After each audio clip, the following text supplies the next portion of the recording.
हम देखते हैं कि अकुमा कूरी से बोल रहा होता है। क्या अब तुम भला यहाँ पे क्यों आई हो? मुझे पता है सभी जिंदा हो चुके हैं, लेकिन कासुमा नहीं। मैं जानता हूँ तुमने ये सब कुछ जानबूझ के किया है, लेकिन मैं ये पहले से ही जानता था कि तुम ऐसा ही करोगी। इस पे कूरी कहती है, अकुमा मैं जानती हूँ और मैं तुम्हारी भावनाओं को समझ सकती हूँ, लेकिन तुम मेरी बात को समझो। अगर मैं फिर से उसे जिंदा कर देती तो शायद फिर से वही होता जो हो रहा था। इस पे अकुमा कहता है, तुम्हें लगता है कि सारी मुसीबत खत्म हो चुकी है? तुम्हें नहीं पता, ये तो सिर्फ अभी शुरुआत है, या तो मैं ये कहूँ असली मुसीबत आनी शुरू भी नहीं हुई है। इस पे कूरी कहती है, मैं जानती हूँ तुम किस बारे में बात कर रही हो, लेकिन लगभग सभी वॉरियर्स और कोर्ट्स वापस आ चुके हैं और अब मुझे यकीन है कि अब हम लोग बिल्कुल सुरक्षित रहेंगे। इस पे अकुमा कहता है, जैसे कि कासुमा ने कहा था, तुम भी एक एंजल गॉड हो और तुम्हें सेयंस की भी जिंदगी से कोई फर्क नहीं पड़ता। भले ही कासुमा नहीं रहा, लेकिन तुम भी जानती हो उसके ऐसा बनने के पीछे क्या वजह थी।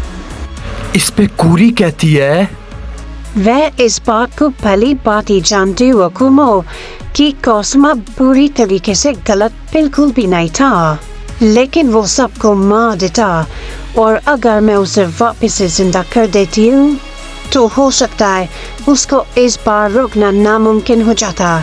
तुम जानते हो वो पिछली बार के मुकाबले बहुत ज्यादा ताकतवर होता।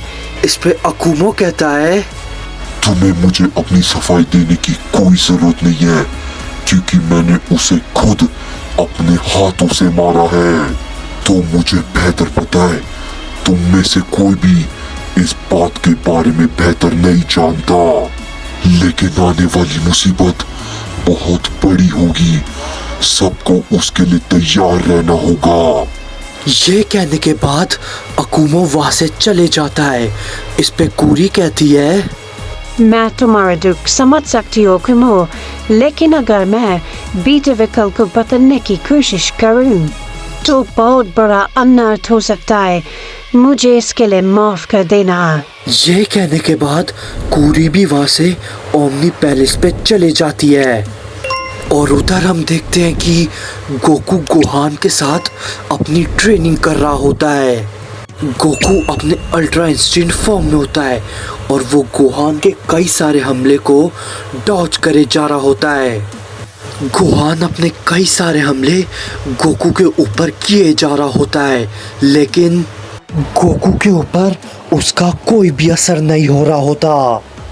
इस पे गोकू कहता है, गोहान, लगता है कि तुम भूल गए हो कि तुम भी एक सैयन हो। ये बच्चों की तरह लड़ना बंद करो और मुझे अपनी असली ताकत दिखाओ। समझे? क्या तुम भूल गए? सेल को तुमने ही हराया था। चलो गोहान, कोशिश करो। ये बात को सुनने के बाद गोहान अपनी पावर को फिर से बढ़ाता है और गोकू के ऊपर अपना हमला करता है, लेकिन गोकू गोहान के हमले को इस बार फिर से रोक लेता है। लेकिन इस बार गोकू उसके ऊपर एक बहुत जोरदार पंच करता है जिसे गोहान रोक नहीं पाता और वो काफी दूर जाके गिरता है और अब गोहान अपने नॉर्मल फॉर्म में आकर नीचे गिर जाता है।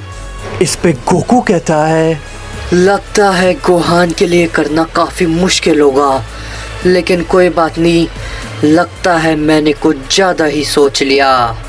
ये बात को कहने के बाद गोकू जैसे ही वहां से जाने लगता है, हम देखते हैं कि अचानक से गोहान गोकू के ऊपर अपना हमला कर देता है। गोकू गोहान के हमले को देख नहीं पाता और वो काफी दूर जाके गिरता है। इस पे गोकू कहता है, अब ये भला क्या है?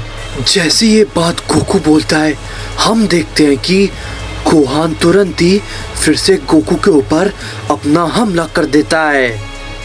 हम देखते हैं कि गोकू उसके हमले को रोकने के लिए अपने मास्टर अल्ट्रा इंस्टिंक्ट फॉर्म में आ जाता है और गोहान के हमले को रोकता है और कहता है, अब ये भला क्या है, गोहान तो अपने सुपर सैयन फॉर्म में है, लेकिन इस फॉर्म में इतनी ताकत आखिर कैसे?